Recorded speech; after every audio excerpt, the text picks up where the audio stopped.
let's take it back like the old Wild Wild West. I'm gonna put it like that. If y'all remember the Wild Wild West and how that went down, this is a little story like that.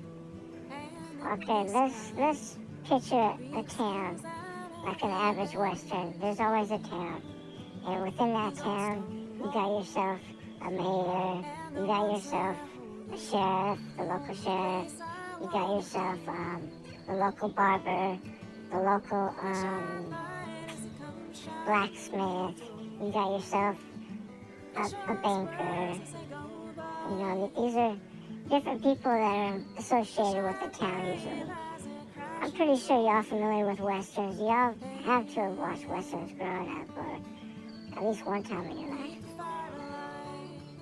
Okay, within that town, there's like a pretty much set of, they kind of govern within themselves usually.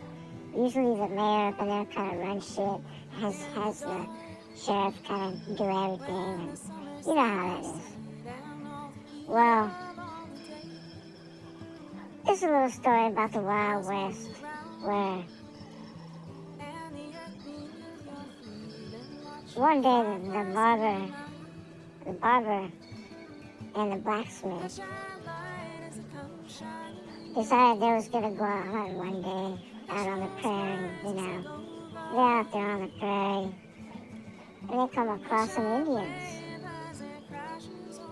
And it just so happens these Indians, you know, they're down by the river, they're washing vegetables or whatever, that ladies, these happen to be women Indians.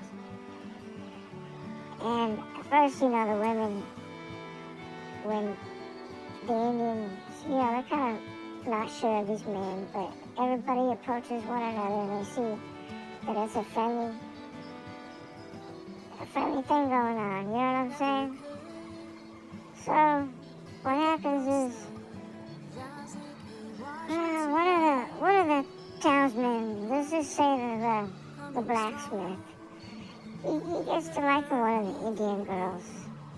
And so he decides, I'm gonna take this Indian girl back to town with me.